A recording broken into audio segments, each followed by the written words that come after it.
Jadi kalau badan tu cerai berai, orang yang meletup, misal contohnya mayat-mayat yang diletupkan kemudian berkecai mayat tersebut. Jadi macam mana nak soal terhadap jenazah tersebut? Lalu disebut dihidupkan salah satu daripada jasad dia, satu ni dimasukkan pada tersebut untuk dia menjawab pertanyaan-pertanyaan para malaikat. سنخوض معاركنا معهم وسنمضي جموعا نردعهم. Assalamualaikum warahmatullahi ta'ala wabarakatuh. Alhamdulillahi rabbil alamin. Wassalatu wassalamu ala ashrafil anbiya'i wal mursalin wa ala alihi wa sahbihi ajma'in. Subhanaka la ilma lana illa ma 'allamtana innaka antal alimul hakim. Rabbi shrah li sadri wa yassir li amri wahlul 'uqdatam min lisani yafqahu qawli.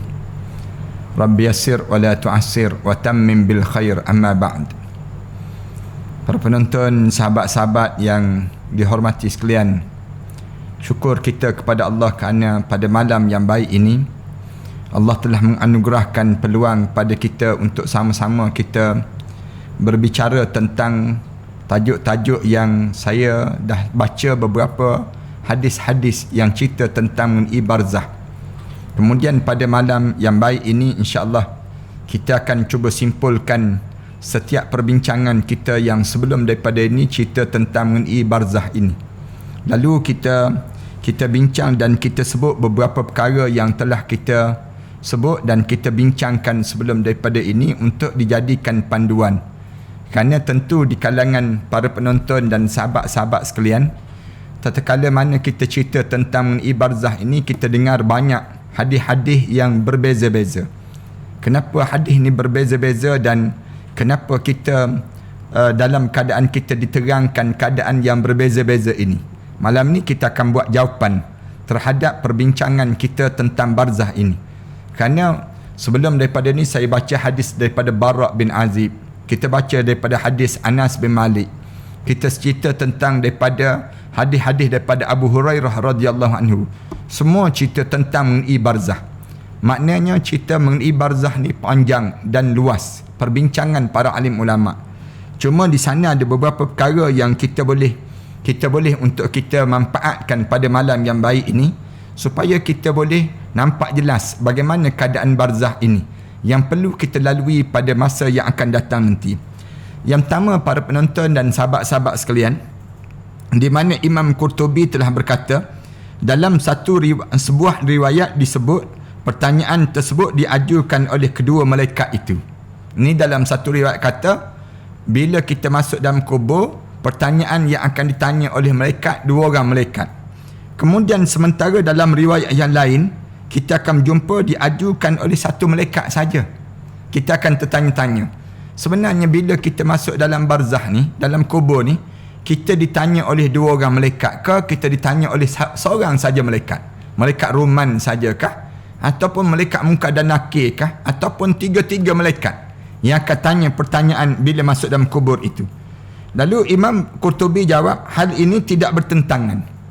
Yang kalau kita dengar satu riwayat kata seorang malaikat, satu riwayat kata dua orang malaikat, keadaan yang berlaku ni tak bertentangan, tapi ia bergantung pada individu yang masuk dalam kubur itu. Individu yang bila masuk saja dalam kubur, berada dalam kubur, maka berbezanya individu, maka berbezalah amalan. Bila berbezanya amalan, maka berbezalah yang namakan dengan amalan-amalan dan pertanyaan yang ditanya ini sendiri. Lalu dalam keadaan sebegini, mungkin ada satu individu yang didatangi oleh dua malaikat secara langsung. Katanya tuan kitab kita ni, ada orang yang dia masuk dalam kubur, ditanya oleh dua orang malaikat terus, yang ditanya dalam kubur ini. Keduanya bertanya kepadanya setelah orang-orang pulang ke rumah mereka. Ada yang ditanya sewaktu mana dalam kubur tu orang dah balik dah, baru dia mula sesi soal jawab. Itu cara demikian supaya suasana lebih menyeramkan dan menakutkan. Ada orang yang bila dia masuk dalam kubur, saat mana dia di alam barzah, orang dah balik dah, sampai sunyi dah kubur dia, barulah ditanya oleh dua orang malaikat ni. Ada yang disoal demikian. sesuai dengan dosanya yang telah dilakukan. Sebagaimana dia berani sangat di atas dunia, oleh kerana berani sangat dia di atas dunia, lalu Allah jadikan pada dia waktu mana di bumi dalam kubur nanti, ada orang yang ditanya tu bila setelah mana balik sampai ke rumah masing-masing, baru memulakan sesi pertanyaan di dalam kubur ini sendiri. Baru memulakan sesi pertanyaan. Ada juga orang yang didatangi oleh seorang malaikat saja, yang ditanya sebelum orang-orang kembali pulang. Ada orang yang bila masuk dalam kubur, letak je jenazah dia, orang ke bumi sampai parah lutut tu, malaikat mula tanya. Satu soalan je. Malaikat, satu je malaikat yang tanya pada diri dia. Sebagai keringanan untuknya. Supaya dia jadi ringan untuk dia. Mudah-mudahan kita lah. Allah waktu mana masuk dalam kubur, malaikat tanya terus. Bila malaikat tanya, seorang malaikat tanya ni, lalu dalam keadaan sedemikian rupa, kita pun malaikat tanya orang tengah selesai ni. Orang tengah siapkan kubur kita ni, tiba-tiba tanya ma rabbuka. Ma rabbuka tu jawab Allahu Rabbi tu, lapang terus kubur masing-masing ini sendiri. Ada juga orang yang didatangi oleh satu malaikat, ia mengajukan pertanyaan yang ringan dan lebih sedikit lagi kerana amal soleh yang dikerjakan. Allahu Akbar. Ada orang yang ditanya oleh malaikat kerana apa dia? Amal soleh yang dikerjakan tadi. Amal soleh yang dikerjakan tu ditanya bagaimana? Tanya satu soalan je tanya. Bila tanya satu soalan, lapang terus kubur dia. Ini cara pada kita waktu mana kita hidup atas dunia ni. Lebih lanjut, Al-Qurtubi mengatakan, mungkin juga seorang didatangi oleh dua malaikat. Ada orang yang dalam kubur didatangi dua orang malaikat, tetapi yang mengajukan pertanyaan hanya satu saja malaikat. Satu lagi berdiri je senyap je tengok. Seorang je yang tanya soalan. Meskipun keduanya sama-sama hadir, walaupun kedua-dua tu diri di tepi kita dalam keadaan untuk bertanya suasana dalam kubur ini.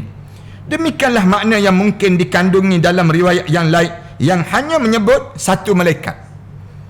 Yang terakhir inilah yang menurut aku lebih tepat, katanya Imam Qurtubi rahimahullah. Dia kata yang terakhir ni aku rasa yang ni lebih tepat, di mana berdiri dua orang malaikat.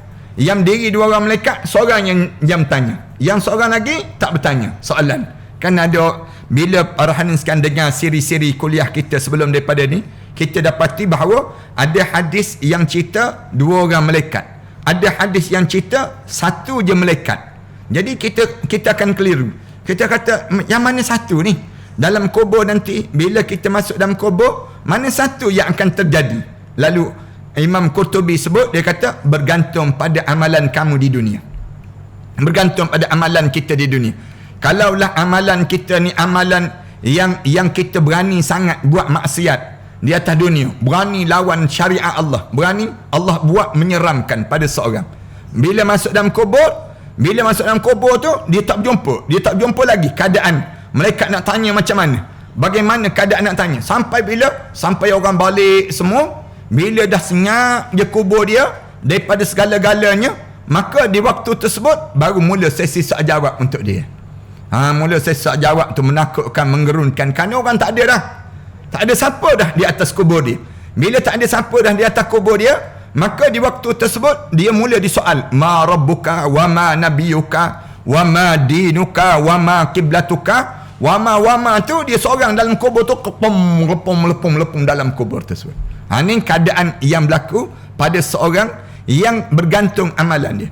Ada orang yang soleh, katanya Imam Qurtubi, waktu mana di kebumi jenazah dia letak dalam kubur tu, sampai parah lutut tu, diri dah malaikat. Seorang malaikat tanya satu soalan je, ma rabbuka. Ma rabbuka tu lapang terus kubur dia.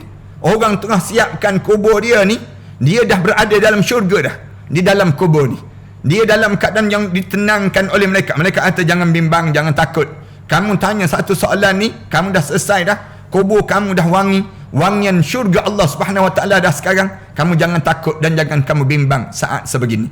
Ini di kalangan orang-orang yang Allah Subhanahu Wa Taala jadikan sepanjang dia hidup atas dunia ni, dia jaga amalan-amalan dia. Panjang lagi depan nanti kita akan sebut.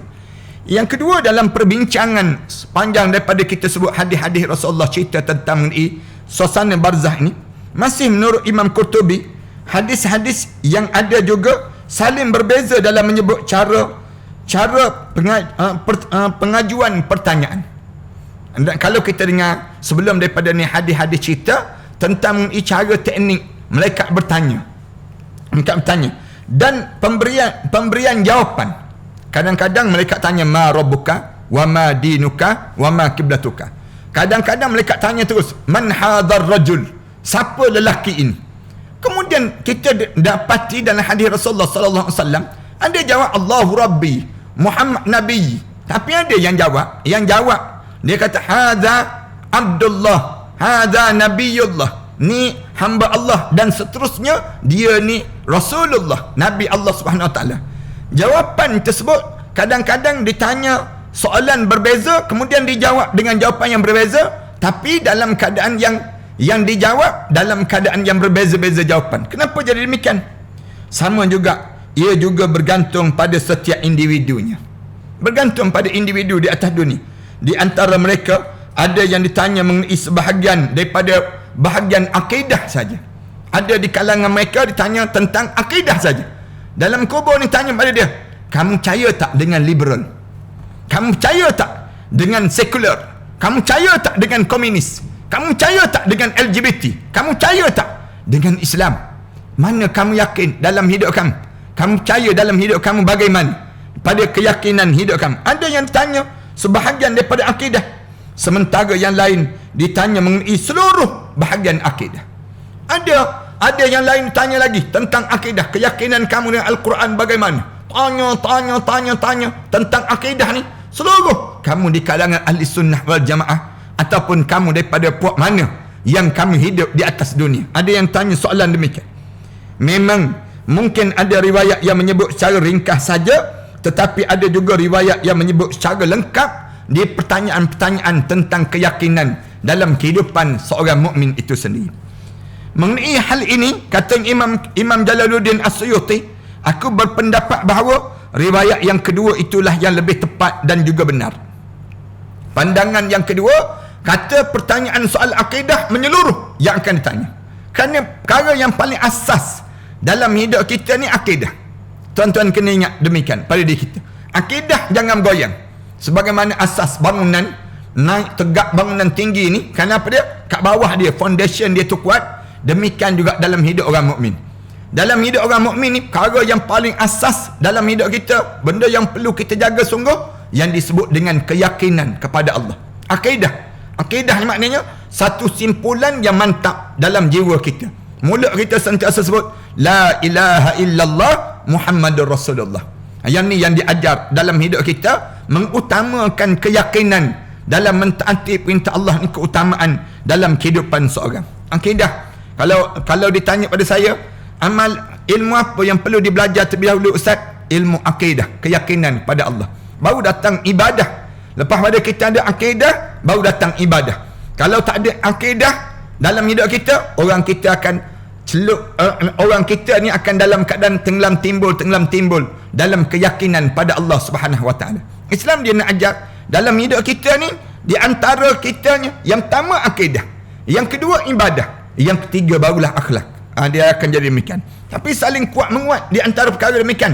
Akidah kita maknanya keyakinan dalam jiwa kita. Yakin sungguh hidup ni hanyalah dengan Islam. Yakin sungguh dalam diri kita ni sampai peringkat wala tamutunna illa wa antum muslimun. Jangan kamu mati kecuali saat mana kamu mati kamu benar-benar seorang muslim. Untuk cara demikian. Yang ni yang pertama di antara dalam hidup kita. Dan disebut mengenai hal ini, Imam Jalaluddin As-Suyuti disebut, aku berpendapat bahawa riwayat yang kedua itulah yang lebih tepat dan benar kerana adanya kesamaan di antara majoriti hadis yang ada. Kebanyakan hadis-hadis cerita tentang mengenai bila masuk dalam kubur, pertanyaan mengenai yang dinamakan dengan akidah kepada Allah. Memang benar ada yang diambil sebahagian sahaja, khususnya pada riwayat Abu Daud yang bersumber daripada Anas bin Malik, mengatakan tidak ditanya suatu hal pun kepadanya setelah itu. Juga lafaz daripada Ibnu Mardawah yang menyebut dia tidak lagi ditanya tentang satu hal pun selain daripada itu, dan tidak ditanya mengenai berbagai hal selain hanya akidah sahaja. Bahkan secara lantang disebut dalam riwayat Al-Baihaqi melalui Ikrimah Ibn Abbas mengenai firman Allah, yusabbitullahu alladhina amanu, yusabbitullahu alladhina amanu. Allah tetapkan pendirian bagi orang-orang yang beriman. Maksudnya apa dia? Keyakinan kita hanyalah dalam hidup kita untuk Islam. Itu cara demikian. Yang pertama, dalam kehidupan kita. Menurut orang itu ditanya tentang syahadah, kesaksian di dalam kuburnya setelah kematian seorang. Bila masuk dalam kubur, di antara yang tanya, macam mana kamu dengan asyhadu an la ilaha illallah wa asyhadu anna Muhammadar Rasulullah. Ditanya kepada Ikrimah, berupa apa pertanyaan itu? Dia menjawab, mereka ditanya mengenai keimanan kepada Muhammad dan juga mengenai masalah tauhid yang akan ditanya di dalam kubur ini. Saya sendiri sebut, bila masuk dalam kubur, ada orang tanya tentang soalan akidah, dia jawab soalan akidah, selesai. Ada orang yang jawab tentang soalan akidah, Allah sambung kepada ibadah pula. Kemudian sambung pula kepada akhlak. Maknanya dia akan berkait dengan 3 perkara ni dalam diri kitanya. Bila kita masuk dalam kubur je, keadaan ini akan berlaku di kalangan kita. Kemudian Imam Jalaluddin As-Suyuti disebut lagi. Dia kata, telah disebut yang ketiga ni, telah disebut dalam satu riwayat bahawa dalam satu waktu di dalam kubur seorang ditanya sampai berapa kali. Ditanya berapa kali? Katanya Imam Jalaluddin As-Suyuti ditanya sebanyak 3 kali. Ma rabbuka? Ma rabbuka kali yang pertama, diam, dia dengung, tak dengung. Malaikat ulang lagi kali yang kedua. Ma rabbuka? Ma rabbuka kali yang kedua tu, senyap je dia. Kali yang 3 tanya, ma rabbuka? Kali yang 3 ma rabbuka tersebut, dia tak boleh jawab juga. Spong tu 7 tala bumi masuk ke dalam. 7 tala bumi terus sampai ke neraka Sijin, berada dalam bumi di bawah, kepada kerak-kerak bumi di bawah ni, sampai ke neraka Sijin terus 3 kali.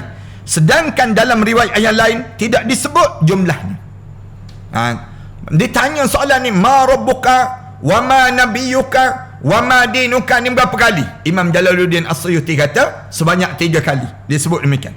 Hal itu pun bergantung pada individu juga. Tengok pada orang juga, tak semua orang yang kena tanya soalan 3 kali. Sebagaimana riwayat yang telah dikemukakan oleh At-Tawus, yang diriwayatkan oleh Tawus, bahawa mereka diuji selama 7 hari. Pertanyaan malaikat tadi ditanya. Selama mana dalam kubur ni? Tanyaan yang ditanya oleh malaikat ni selama lebih kurang 7 hari baru berakhir, katanya Tawus. Allahu Akbar. Tanpa tidur, tanpa siang, tanpa malam, sentiasa berterusan. Dalam kubur ni kalau orang tanya, berapa lama kena tanya ustaz? Yang ditanya ni katanya Tawus, yang paling cepat selama 7 hari. 7 hari yang paling cepat lah ditanya demikian. Ada yang riwayat kata tak. Ada yang paling cepat satu soalan tak sampai 2 minit, jawab terus, maka lapang terus. Tapi yang panjang lagi selama 7 hari. Dalam riwayat yang lain disebut, Al-Qadi mengatakan, orang yang belum dikuburkan dan masih berada di bumi, bagaimana pula keadaan dia? Pada orang yang belum dikubur, jenazah atas bumi lagi, bagaimana keadaan pada orang tersebut? Masih tetap ditanya dan diazab oleh Allah, tetapi Allah menutup pandangan manusia daripada peristiwa tersebut. Allahu Akbar. Mayat tu, ada orang kata kalau begitu jangan masuk dalam kubur lah ustaz. Kita letak jenazah tu atas kubur, atas bumi. Jangan kita kembumikan jenazah ni. Maka dia kena azab ke tak kena azab? Tetap diazab. Tetapi Allah tutup hijab mata manusia, tak nampak bagaimana dia sedang diazab oleh Allah, walaupun jenazah itu berada di atas muka bumi. Sebagaimana dia menutup penglihatan mereka daripada para malaikat dan juga syaitan. Kita kata, takkan tak nampak ustaz? Kita tanya balik, kamu nampak ke malaikat? Kamu nampak ke syaitan? Kamu tak nampak malaikat? Kamu tak nampak syaitan? Sedemikianlah kamu tak nampaknya azab kubur yang sedang berlaku kepada jenazah. Walaupun tak turun dalam muka bumi, dia sedang diazab di atas dunia ini lagi. Allahu Akbar. Sebahagian mereka mengatakan kehidupan dikembalikan kepada orang yang tidak dikuburkan. Ada orang yang jenazah dia tak dikuburkan, sangkut atas pokok misal contoh. Jenazah dia tu tidak berada dalam muka bumi, tak berada dalam bumi. Macam mana keadaan dia? Kehidupan dia dikembalikan balik, roh dia dikembalikan. Waktu mana dalam keadaan begitu, tetapi kita tidak mengetahuinya. Imam Jalaluddin As-Suyuti sebut, kita tak tahu sebagaimana kita mengira bahawa orang pengsan itu sudah meninggal. Sebagaimana kita tengok kadang-kadang orang yang pengsan terbaring dah meninggal, disempitkan juga baginya udara ini sebagaimana disempitkan kuburannya. Dirasakan sempit. Udara yang dia atas dunia ni, dia akan menghimpit jasad dia. Menghimpit jasad dia tu, dia rasa lebih dahsyat ataupun dahsyatnya dalam kubur itu sendiri. Kan ada orang kata, Ustaz, kalaulah kita ni ada azab kubur, kita tak payah ke bumi lah, jenazah dalam kubur. Kita letak jenazah ni atas bumi, tak payah masuk dalam tanah. Kita sebut demikian. Nanti kalau masuk dalam tanah nanti kan kena azab pula. Kita sebut demikian. Tak. Kita sebut, walaupun dia tak masuk, kamu tak nampak, tapi Allah sudah mula mengazabkan dia sehingga kan mata kamu tak nampak. Tapi diazab dengan apa dia? Udara. Sebagaimana kita tengok vacuum yang memadatkan barang-barang kan dalam plastik tu. Ada yang sekarang ni letak je barang-barang dalam plastik, kemudian divacuumkan dia. Sempit dia. Disempit, dia akan rasa lebih dahsyat daripada itu. Waktu mana dia berada atas dunia, walaupun jenazah dia tidak dikebumikan, dia akan merasa saat-saat himpitan kubur, azab kubur, walaupun dia tidak dikebumikan jenazah dia di dalam kubur itu. Jemaah-jemaah saya boleh fahamkan bagaimana keadaan yang berlaku ini. Ini keadaan pada seorang sebagaimana dia menutup penglihatan tadi. Disempitkan juga baginya udara ini sebagaimana disempitkan kuburan dia. Maknanya dia udara tu menghimpit pada jenazah tersebut. Hal ini sama sekali tidak diingkari oleh orang yang hatinya diseliputi dengan iman. Kalau kita beriman, kita tak ingkar. Kita tahu, ya betul, yang ni keadaan ini akan berlaku pada seorang. Demikian juga dengan orang yang anggota tubuhnya terpotong-potong. Ada orang yang jenazah dia tu dikerat. Bila dikerat, jenazah dia ni macam mana? Dan bercerai-berai, jenazah dia ni dijauhkan di antara tangan dia, kaki dia, kepala dia, macam kena kerat 16 tu misal contohnya. Diasing-asingkan dia. Ada azab kubur ke tak ada azab kubur orang macam ni? Dia akan merasai sesungguhnya Allah menciptakan kehidupan bagi sebahagian atau seluruh anggota tubuh badan itu, lalu diajukan pertanyaan kepadanya. Bila badan dia bercerai sekalipun, Allah akan ambil sebahagian daripada badan dia tu, Allah tanya soalan yang ni. Macam mana kamu atas dunia? Badan dia tu kena jawab juga terhadap amalan yang dikerjakan waktu mana dia hidup atas dunia dahulu. Yang inilah yang dikatakan oleh Imam Haramain. Sebahagian lain mengatakan hal ini tidak jauh berbeza dengan biji sebesar atom yang dikeluarkan oleh Allah daripada tulang rusuk anak cucu Adam itu, yang telah diminta kesaksian oleh Allah, bukankah aku ni Tuhan kamu? Dulu-dulu, waktu mana mula-mula awal-awal kejadian dahulu kan, Allah tanya soalan, alastu bi rabbikum? Satu kecil je yang tanya ni. Qalu bala, semua jawab, ya, kamu Tuhan aku. Jadi kalau badan tu cerai-berai, katakanlah badan tu berada jauh, orang yang meletup, misal contohnya mayat-mayat yang diletukkan kemudian berkecai mayat tersebut. Jadi macam mana nak soal terhadap jenazah tersebut? Lalu disebut dihidupkan salah satu daripada jasad dia, satu ni dimasukkan pada tersebut untuk dia menjawab pertanyaan-pertanyaan para malaikat. Waktu mana dia dihidupkan daging dia tu je hidup, satu je pun cukuplah untuk menghidupkan pada seorang tersebut. Allahu Akbar. Ada orang dia kata, saya kalau boleh nak suruh bila mati nanti bakar hancur lebur jenazah saya sehingga kan tak jumpa, malaikat tak jumpa cari. Tak. Abu tu Allah hidupkan Abu tu Allah tanya pada Abu tersebut, tanya, kamu nama apa, kamu datang daripada mana, kamu Tuhan kamu apa dia, kemudian kamu tanya pada dia sebut, dia akan merasai bagaimana pertanyaan-pertanyaan, bagaimana keadaan pada diri dia tersebut. Yang kelima, dalam perbincangan ini Ibnu Abdul Albir mengatakan pertanyaan itu hanya ditujukan pada orang mukmin ataupun orang munafik yang mengaku menganut Islam melalui syahadah yang diucapkan secara lahiriah, sedangkan orang kafir sama sekali tidak akan tanya. Ada pandangan demikian. Ibnu Abdul Albir disebut bila masuk dalam kubur ni, sesi soal jawab ni, Kena pada siapa? Pada orang mukmin dengan orang munafik ya. Orang kafir tanya buat habis berah ya. Buat habis masa je. Kan kafir dia. Dia katanya Abdul Albir ini disebut demikian. Manakala orang mukmin baru ditanya, kamu Tuhan kamu siapa? Orang munafik tanya juga, kamu bertuhankan dengan siapa? Orang kafir masuk dalam kubur, masuk neraka terus. Katanya Abdul Albir disebut demikian. Akan tapi hal ini ditentang oleh Imam Qurtubi. Imam Qurtubi kata, dan Ibnu Al-Qayyim dia sebut, keduanya mengatakan hadis-hadis mengenai hal ini sudah jelas bahawa orang kafir dan orang munafik tetap akan ditanya di dalam kubur nanti.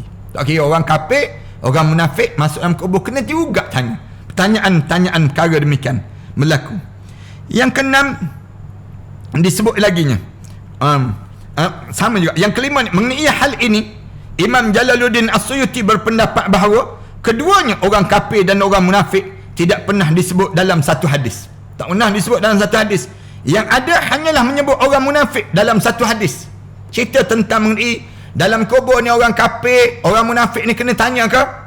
Katanya Abdul Bir disebut kata tak, orang kafir tak ditanya, masuk kubur masuk neraka terus. Manakala Abdul Bir kata orang mukmin dengan orang munafik, orang ni mesti ditanya oleh malaikat. Sedangkan katanya tuan kitab kita ni sebut bahawa dia sebut bahawa keduanya orang kafir dan munafik tidak pernah disebut dalam satu hadis. Yang ada hanyalah penyebutan orang munafik dalam satu hadis. Sedangkan pada hadis yang lain digantikan dengan sebutan kafir dalam hadis yang lain. Sebenarnya yang dimaksudkan dengan yang kafir tersebut adalah orang munafik itu sendiri. Hal ini didasarkan pada hadis Asma yang menyebut sedangkan orang munafik ataupun orang yang ragu-ragu dan tidak disebut orang kafir. Demikian juga dalam hadis Abu Hurairah yang diriwayatkan oleh At-Tabrani dan perkataan Hamad dan Abu Umar Ad-Dari yang secara lantang menyatakan hal demikian. Tu ulama-ulama bincanglah, dia tanya. Ada orang tanya pada kita kan, Ustaz, bila orang kafir masuk dalam kubur, ada juga ke sesi soal jawab orang kafir Ustaz dalam kubur? Lalu alim ulama berpandangan, satu sebahagian Abdul Bir kata tak, masuk dalam kubur masuk neraka terus orang kafir. Tapi orang munafik dan orang mukmin tak, dia kena soal dahulu. Tapi Imam Qurtubi, Imam Al-Qayyim Al-Jauzi dan juga Imam Jalaluddin As-Suyuti disebut tak, orang munafik, orang mukmin, orang kafir, tiga-tiga akan disoal bila masuk dalam kubur ini. Yang keenam, Imam Tirmizi mengatakan pertanyaan tersebut dikhususkan hanya pada umat ini ataupun kepada umat-umat sebelum ini secara langsung yang telah dibawa untuk mereka risalah oleh para nabi rasul jika mereka menolak. Ada orang tanya, Ustaz, kita je kena soalan sesi soal jawab ini ataupun umat-umat sebelum daripada datang nabi dahulu kena juga sesi soal jawab dalam kubur nanti? Para rasul itu mereka menjauhi mereka dan pada mereka diturunkan azab secara langsung ketika Allah mengutuskan Nabi Muhammad sallallahu alaihi wasallam dengan membawa rahmat. Azab tersebut ditunda. Lalu mereka kata, umat-umat sebelum daripada ni bila mereka masuk kubur masuk neraka terus.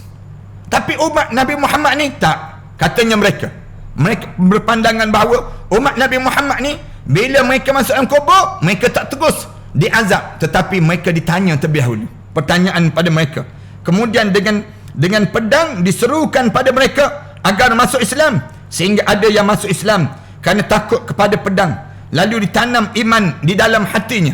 Peringkat awal dia takut dengan pedang, tapi bila masuk Islam mula diajar Islam pada dia. Daripada sinilah muncul adanya kemunafikan. Daripada sini datang perasaan munafik daripada seorang. Dia teragak-agak dan ada sebahagian yang secara diam-diam masih kafir meskipun secara lantang untuk mendeklarasikan keimanan mereka tersebut. Ada orang yang waktu mana kita tarik dia zaman di awal-awal tersebut mereka masuk Islam, tapi Islam mereka pura-pura je masuk Islam ini. Mereka masuk dalam keadaan itu, tapi hati mereka masih dalam keadaan kafir. Di antara mereka ini dengan kaum muslim terdapat dinding pemisah. Orang munafik dan juga orang mukmin ini ada gap yang besar. Ketika mereka meninggal, Allah langsung mengutuskan para penguji kubur Munkar dan Nakir untuk mengorek kekafiran orang tersebut melalui beberapa pertanyaan. Orang munafik ditanya, Dengan demikian Allah bermaksud untuk memisahkan antara yang buruk dengan yang baik. Orang-orang munafik, bila dia masuk dalam kubur, Allah hantar malaikat terus, tanya terus, ma rabbuka, wa ma nabiyuka, wa ma dinuka, man hadar rajul. Daripada situ jelas dia seorang mukmin ke, dia seorang munafik dalam hidup dia.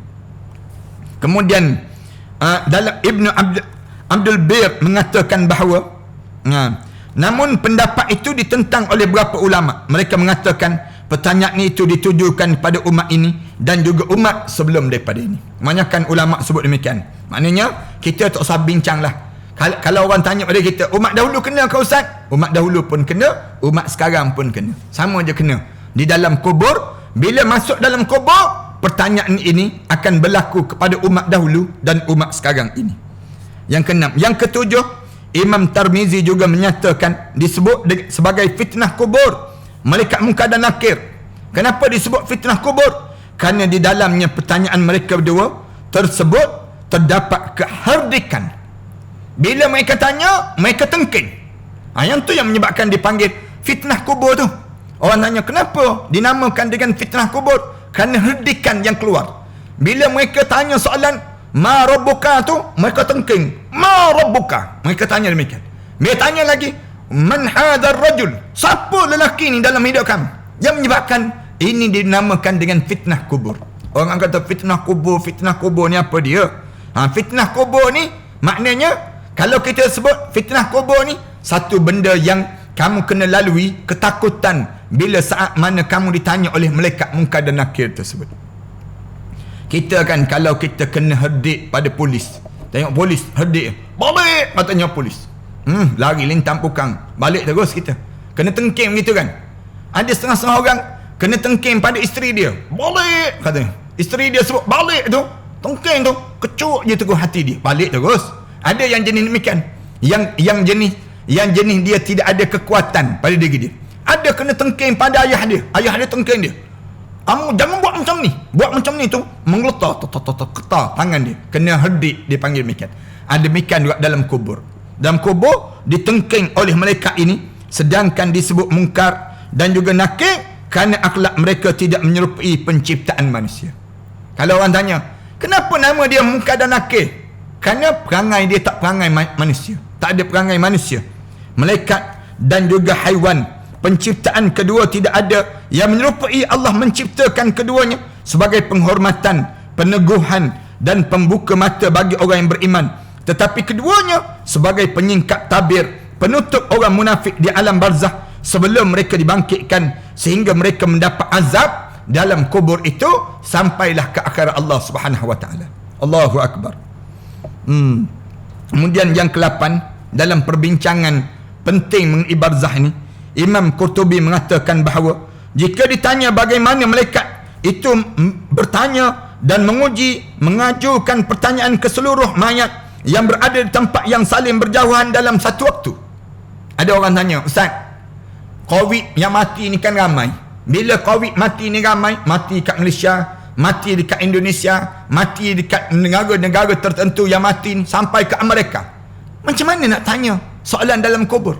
Mereka nak tanya serentak begitu. Jawapan dia adalah bahawa besarnya tubuh mereka berdua dapat menjangkau hal tersebut. Besarnya malaikat Munkar dan Nakir ni, sehingga kan bumi ni di antara kedua lutut dia je. Malaikat maut je bagi. Malaikat Munkar dan Nakir ni dalam keadaan yang bawah kelangkang dia je, yang meninggal dunia ni besar sangat tersebut, dia mampu menjangkau hal itu. Mereka akan mengajukan pertanyaan pada ramai orang pada hari yang sama, waktu yang sama, dan satu pertanyaan. Tanya serentak pada semua orang yang mati itu, tanya serentak sekaligus. Allah Ta'ala tidak memperdengarkan jawapan sebahagian mayat kepada sebahagian yang lain. Bila jawab masing-masing. Soalan sekali tapi dijawab berbeza-beza dalam kubur itu sendiri. Mengenai hal ini, Imam Jalaluddin As-Suyuti berpendapat bahawa adanya beberapa jumlah malaikat dalam kubur itu sama seperti malaikat Raqib dan juga Atid. Katanya Imam Jalaluddin As-Suyuti, dia kata sebenarnya malaikat yang tanya dalam kubur ni ramai sangat. Munkar dan Nakir ni nama je Satu, tapi sebenarnya malaikat tu ramai. Salah seorang sahabat penulis Al-Halimi berpendapat yang sama juga. Di dalam kitab Al-Minhaj, dia mengatakan ada beberapa kelompok malaikat penanya, ada mungkar dan ada juga nakir, dan setiap mayat didatangi oleh satu kelompok, dan keduanya adalah sama seperti diutuskan malaikat penjaga kepada manusia untuk mencatat amal perbuatan mereka tersebut. Allahu Akbar. Kemudian yang ke-9, perkara-perkara yang penting pada malam ni kita nak sebut tentang barzah yang sering berkitar dalam pandangan kita. Hadis-hadis yang telah dikemukakan sebelum daripada ni berbeza dalam memberikan ukuran luas kubur orang mukmin. Ada kan kata 7 depa, ada yang kata 70 hasta, ada yang sebut sejangkau pandangan mata. Mana satu ni ustaz? Yang tanya soalan, orang kita pun tanya, mana satu sebenarnya ustaz? Yang sebenarnya kubur ni berbeza-beza. Namun hal itu bukan satu pertentangan, kerana hal itu bergantung pada keadaan mayat itu sendiri, tinggi ataupun pendek mayat tersebut, amalan-amalan yang dikerjakan oleh mayat tadi. Sebelum dia meninggal dunia, amalan dia tu nak masuk dalam kubur tu, amalan dia macam mana? Ada yang amalan orang ni sampai dia menjangkau pandangan sejauh mata memandang. Ada amalan dia tu meluaskan sampai 70 hasta. Ada orang yang amalan dia tersebut menjadikan dia rasa lapang pada diri dia. 7 depa yang disebut dalam hadis Rasulullah sallallahu alaihi wasallam sebelum daripada ini. Yang ke-10, dalam perbincangan panjang kita sebelum daripada ini, berkenaan dengan beberapa pertanyaan mengenai pembahasan ini, Syekh Abdul Fadil Ibn Hajar pernah ditanya tentang keadaan mayat. Apakah mayat itu ditanya dalam keadaan duduk ataupun terlentang? Kita tanya juga soalan ni. Ustaz, banyak kali ustaz sebut sebelum daripada ni, didudukkan mayat itu. Ataupun sebenarnya mayat ni ditelentangkan, dalam keadaan terlentang begitu. Dia menjawab duduk. Dia duduk. Kemudian ditanya mengenai rohnya. Apakah pada waktu itu roh tersebut juga mengenakan tubuh seperti sedia kala? Dia tanya lagi, roh ni masuk dalam satu tubuh badan ke? Lalu dia jawab, ya. Tetapi lahiriah hadis menyebut bahawa roh itu menempati setengah bahagian atas daripada tubuh tersebut. Cuma dalam hadis Rasulullah sebut, bila nak ditanya saja soalan ma rabbuka wa ma nabiyuka tu, roh kita ni masuk. Masuk ni sampai mana? Sampai dada kita. Dia sebut sampai bahagian perut dia. Roh ni masuk bawah tu tak bergerak, macam kena bius, tak bergerak lagi kat bawah. Tapi masuk dalam badan. Separuh dada ada, yang sebut ada separuh badan ada yang sebut bahagian tengkuk je. Masuk roh ni masuk bahagian kepala. Bila masuk bahagian kepala, kita pun rasa macam dalam kubur bahagian kepala je, bergerak bahagian kepala. Bawah ni tak bergerak. Kerana apa dia? Kita dah menghadap di hadapan Allah Subhanahu wa taala tersebut. Allahu Akbar. Ditanya pula, apakah dibukakan tabir baginya sehingga dia dapat melihat Nabi sallallahu alaihi wasallam dalam kubur nanti? Kita nampak tak Rasulullah sallallahu alaihi wasallam? Dia menjawab, tidak ada hadis yang menyebut mengenai hal itu. Ditanya pula kepadanya, apakah anak-anak juga ditanya? Bila dalam kubur nanti ditanya juga tentang anak-anak. Yang tampak dan lahiriah hadis adalah pengkhususan pertanyaan tersebut pada orang yang sudah dewasa saja. Ada yang tanya, bayi-bayi yang masuk dalam kubur ni, bayi-bayi yang masuk dalam kubur kena soal juga ke pada malaikat munkar dan nakir? Anak-anak yang kecil-kecil meninggal dunia belum akil balik, dia kena soal juga ke?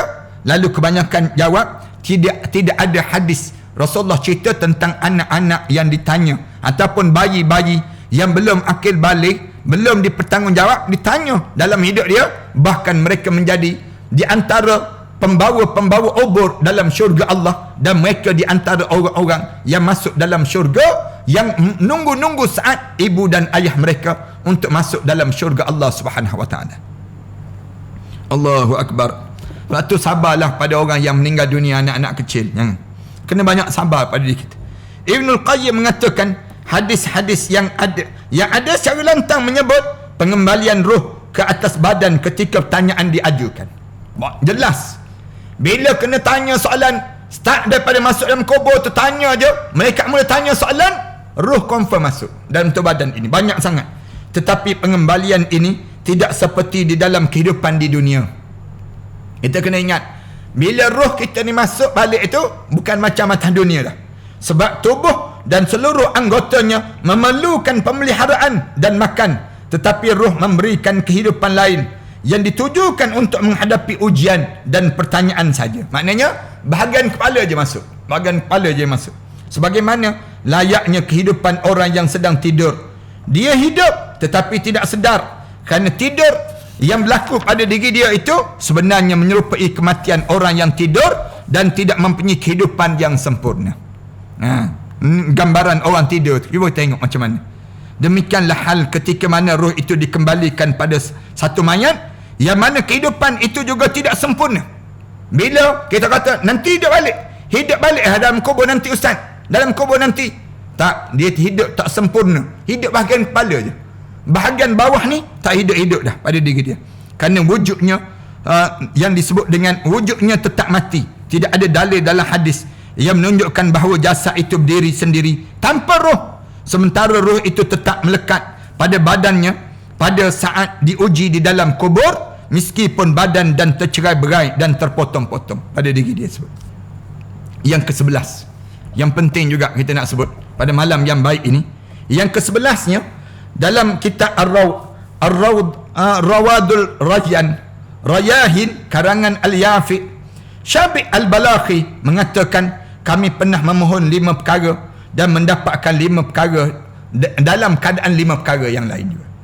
Kami pernah meminta 5 perkara dan kami dapati 5 perkara ini berada pada 5 perkara yang lain. Katanya disebut demikian. Kami memohon dijauhi daripada perbuatan dosa. Kami minta dengan Allah supaya jauhkan kami, jangan buat dosa. Lalu kami berjumpa dapat bagaimana nak suruh kita jangan buat dosa, sentiasa jaga solat duha. Disebut demikian. Siapa yang sentiasa jaga solat duha, dia terselamat daripada melakukan dosa. Ini kelebihan. Katanya disebut demikian. Tu yang pertama.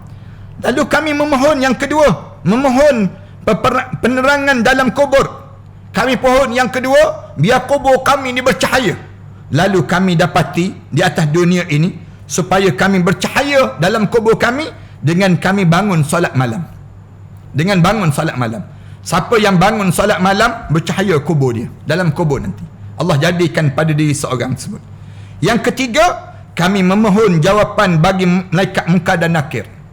Kami pohon biar kami boleh jawab. Bila malaikat munkar dan nakir tanya soalan pada kami pohon supaya kami boleh jawab pertanyaan malaikat munkar dan nakir. Lalu kami dapati dalam jawapan pada malaikat munkar dan nakir itu dengan cara membanyakkan membaca Al-Quran Karim. Banyakkan baca Al-Quran Karim. Ini kelebihan pada diri kita. Saya baca dalam satu kitab yang lain, baca Quran yang terbaik ni bila sebelum subuh. Sebelum subuh, bangun sebelum mana subuh, kita duduk atas tikar sejadah, baca Quran. Lepas pada kita solat, menjelang dekat nak subuh tu, baca Quran. Pesan pada ayah-ayah yang usia 60 tahun, ibu-ibu yang usia 60 tahun ke atas, kalian bangun awal. Sahur, waktu mana sahur tu kita dah bangun dah siap dah, baca Quran sampailah waktu subuh.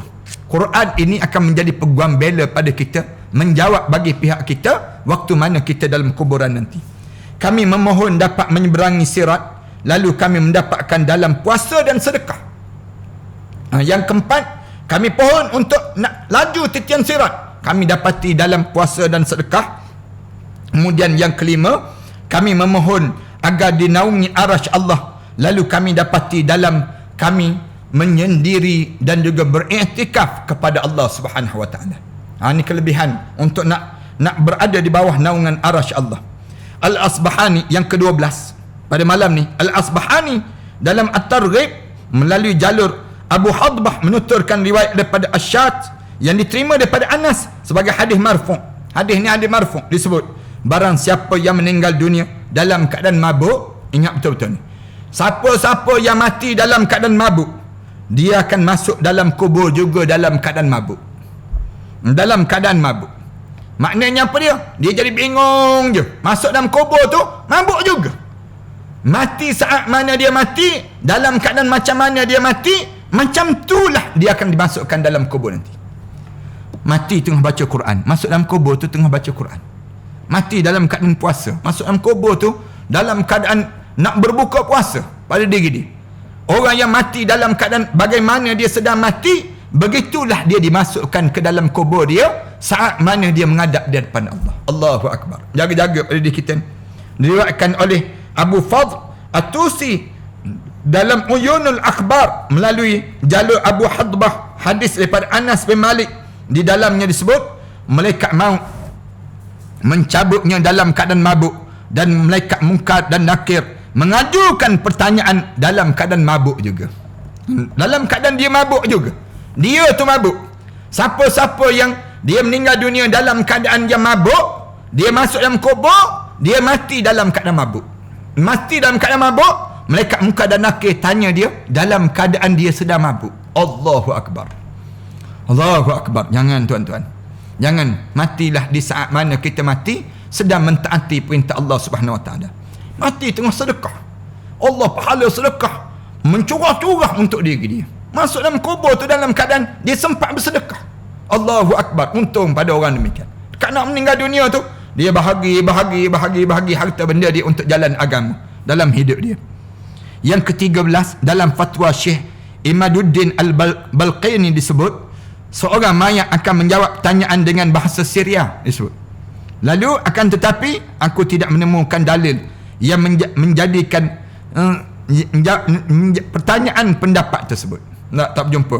Ibn Hajar sendiri pernah ditanya hal itu, dia menjawab dalam kubur lahiriah hadis itu adalah bahasa Arab. Maknanya ditanya dalam bahasa Arab. Yang ke-14, seorang ulama penganut mazhab Hanafi Al-Bazzari dalam fatwa dia mengatakan seorang mayat akan tetap ditanya meskipun dia meninggal dimakan binatang buas. Tetap akan ditanya juga.